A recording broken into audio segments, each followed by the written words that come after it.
Hola amigos, bienvenidos a este tutorial sobre validación de métodos analíticos. Hoy les platicaré sobre intervalo lineal e intervalo de trabajo.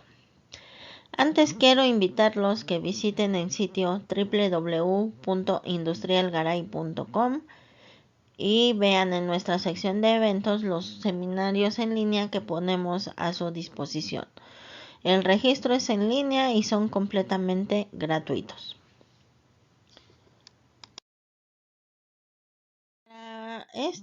Entender esta parte necesitamos tener claros tres conceptos. El primero es la linealidad.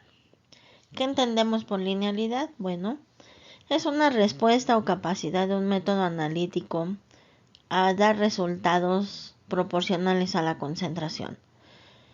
Esto quiere decir que un instrumento, una técnica, un método, cuando nosotros hacemos cambios en la concentración, la respuesta del equipo debe de ser proporcional hasta cierto punto.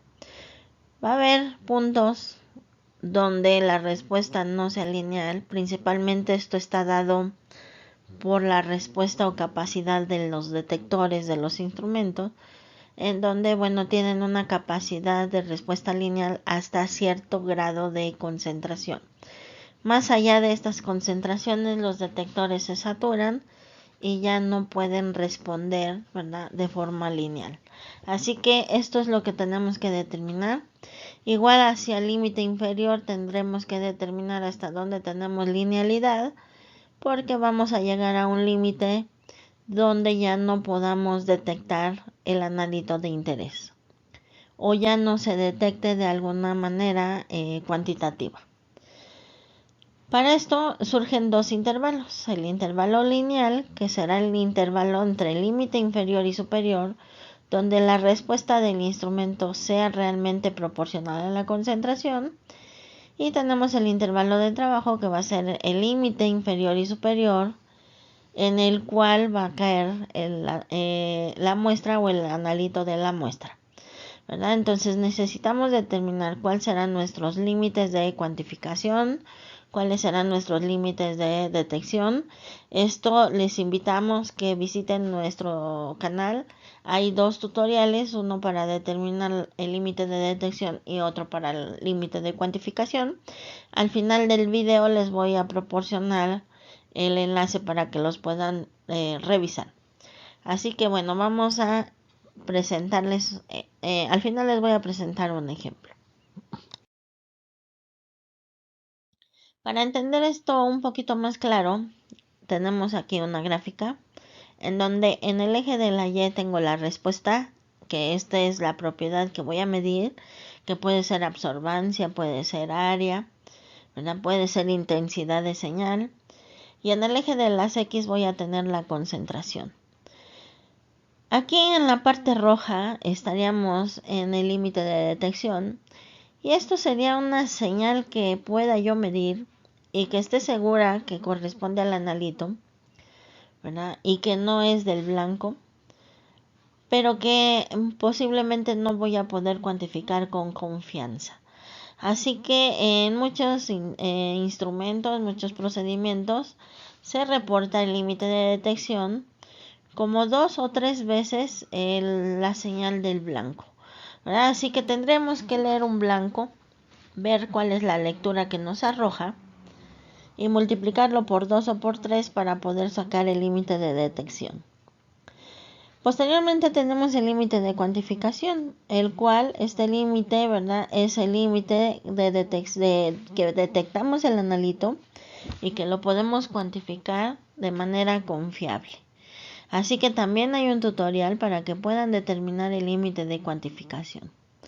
Posteriormente tenemos el intervalo lineal, que es prácticamente el límite inferior y superior, en donde vamos a tener una respuesta proporcional de la lectura con los cambios de concentración. Tenemos el intervalo de trabajo, que este intervalo de trabajo puede ser arriba o abajo del intervalo lineal, ¿verdad?, en donde tendremos que delimitar cuál es el límite inferior, hasta dónde puedo cuantificar, y cuál sería el límite superior al cual yo pueda cuantificar sin llegar a la pérdida de sensibilidad. La pérdida de sensibilidad la van a poder determinar cuando vayan viendo que los valores ya no van aumentando de forma proporcional. Y aquí la sensibilidad no se refiere a la cantidad mínima que pueda detectar un equipo, sino que el detector o el equipo sea capaz de seguir o de responder a esos cambios de concentración. Esto se da principalmente en concentraciones altas donde ya estamos llegando a la saturación de señal del detector. Entonces, en esa parte donde empieza a hacerse una asíntota, definitivamente ya no podríamos o no deberíamos trabajar, ¿verdad? Porque ahí ya el equipo ya no sería una respuesta tan sensible y sería lo mismo un cambio de concentración alta o baja, para el instrumento no es perceptible. Para hacer estas pruebas, dos opciones. La opción 1 sería tener blancos y estándares, y la opción 2 sería tener blancos y blancos fortificados. ¿Cómo sería esto? En la opción 1 yo tendría un blanco y además tendría un patrón de referencia de una concentración X. La idea es preparar 6 soluciones de diferente concentración partiendo directamente del patrón, ¿verdad? Entonces estas 6 soluciones deberían de estar en concentraciones que yo considere que van a estar en mi intervalo de trabajo.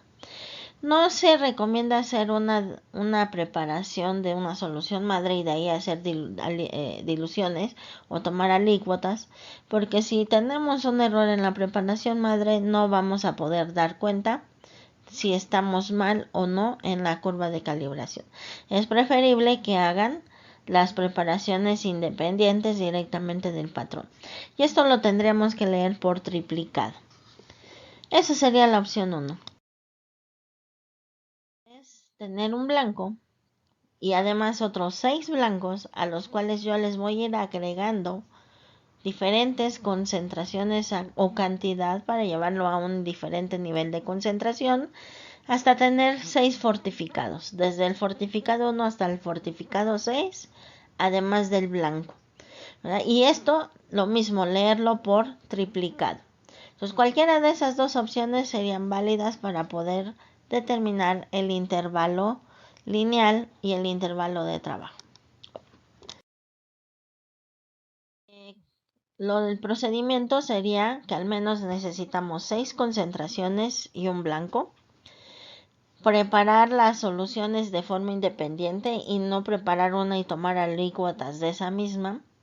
Vamos a graficar la respuesta de la medición que estamos haciendo en el eje Y y la concentración en el eje X. Vamos a calcular el coeficiente de regresión lineal R de esos valores. Vamos a calcular y a graficar los valores residuales. Los valores residuales se calculan restando el valor real, o sea, la concentración a la cual preparamos nosotros el patrón, menos el valor que estamos midiendo ya en la metodología. Entonces, eso sería el residual y tendremos que graficar los residuales para al final poder determinar si nuestro método es lineal o no es lineal. Cuando hagan el cálculo de residual y lo grafiquen, van a tener 4 posibilidades de comportamiento. Eso que les estoy mostrando es la linealidad con homocedasticidad, un comportamiento homocedástico, que quiere decir que podemos tener un error, pero es un error sistemático constante en todas las mediciones. Este sería el objetivo a seguir, ¿verdad? En nuestra medición. Cuando un método es no lineal y es homocedástico, esto quiere decir que el error es constante a lo largo de todas las observaciones, puede ser dado por un error sistemático, pero tenemos un comportamiento de este tipo en los residuales. Con esto nosotros podemos asumir que nuestro método es no lineal, pero que podemos tener un error sistemático y habría que revisar ese posible error de dónde proviene. un comportamiento así errático, ¿verdad? Puede ser lineal, pero hay heterocedasticidad. ¿Qué quiere decir esto? Que el error no es constante a lo largo de las observaciones. Ustedes se fijan, al inicio tenemos poco error, pero ese error se va magnificando. Esto se puede deber a errores aleatorios, así que hay que revisar, ¿verdad? Qué es lo que está pasando en nuestra metodología. Fuera no lineal y heterocedasticidad. Esto quiere decir, ¿verdad?, que además de que no hay linealidad, tenemos por ahí errores aleatorios que debemos de revisar toda la metodología, porque definitivamente utilizar un método no lineal, al final el resultado va a tener un gran error, ¿verdad? Recuerden que no solo el coeficiente de correlación nos va a representar la linealidad de un método. Debemos de determinar si no hay linealidad por medio del comportamiento de los residuales. Así que los residuales son punto importante. Si determinamos que no hay linealidad, hay que revisar la metodología.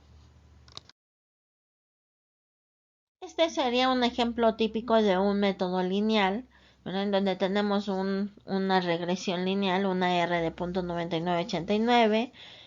Al sacar los residuales tenemos un comportamiento lineal con homocedasticidad, y bueno, podemos asumir que este método es lineal y seguir adelante.